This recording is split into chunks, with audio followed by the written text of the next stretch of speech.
बहुत समय पहले की बात है। एक राज्य में एक राजा का राज्य था। वह अक्सर सोचा करता था कि मैं राजा क्यों बना। एक दिन इस प्रश्न का उत्तर प्राप्त करने उसने अपने राज्य के बड़े बड़े ज्योतिषियों को आमंत्रित किया।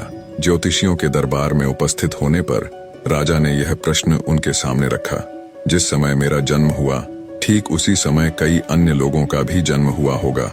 उन सब में मैं ही राजा क्यों बना? इस प्रश्न का उत्तर दरबार में उपस्थित कोई भी ज्योतिषी नहीं दे सका। एक बूढ़े ज्योतिषी ने राजा को सलाह दी कि राज्य के बाहर स्थित वन में रहने वाले एक महात्मा कदाचित उसके प्रश्न का उत्तर दे सके।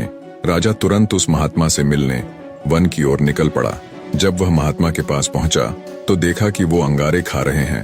राजा घोर आश्चर्य में पड़ गया, किंतु उस समय राजा की प्राथमिकता अपने प्रश्न का उत्तर प्राप्त करने की थी। इसलिए उसने इधर उधर की कोई बात किए बिना अपना प्रश्न महात्मा के सामने रख दिया। प्रश्न सुन महात्मा ने कहा, राजन, इस समय मैं भूख से बेहाल हूँ। मैं तुम्हारे प्रश्न का उत्तर नहीं दे सकता। कुछ दूरी पर एक पहाड़ी है, उसके ऊपर एक और महात्मा तुम्हें मिलेंगे। वे तुम्हारे प्रश्न का उत्तर दे देंगे। तुम उनसे जाकर मिलो। राजा बिना समय व्यर्थ किए पहाड़ी पर पहुंचा।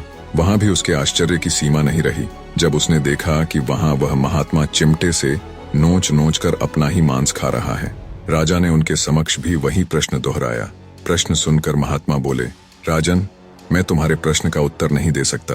मैं भूख से तड़प रहा हूँ। इस पहाड़ी के नीचे एक गांव है। वहाँ 5 वर्ष का एक बालक रहता है। वह कुछ ही देर में मरने वाला है। तुम उसकी मृत्यु से पहले उससे अपने प्रश्न का उत्तर प्राप्त कर लो।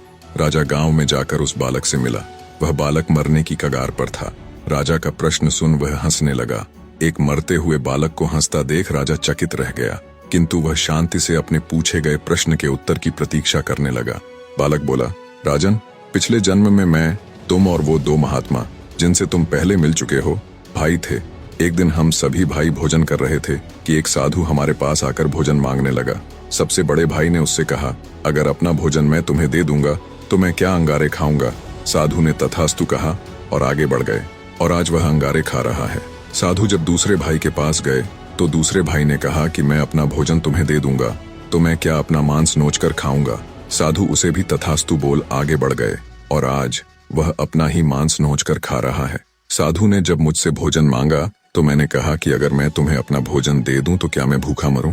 भूखे साधु ने मुझे भी तथास्तु कहा, और आज मैं मरने की कगार पर हूं, किंतु तुमने दया दिखाते हुए उस भूखे साधु को अपना भोजन दे दिया, जिससे खुश हो साधु ने तुम्हें राजा बनने का आशीर्वाद दिया। उस पुण्य का ही प्रताप है कि इस जन्म में तुम राजा बने। इतना कहकर बालक मृत्यु को प्राप्त हो गया। राजा को अपने प्रश्न का उत्तर मिल चुका था। वह अपने राज्य की ओर चल पड़ा। निष्कर्ष, अच्छे कर्म का अच्छा फल मिलता है, इसलिए सदा सत्कर्म करो और जहां तक संभव हो दूसरों की सहायता करो।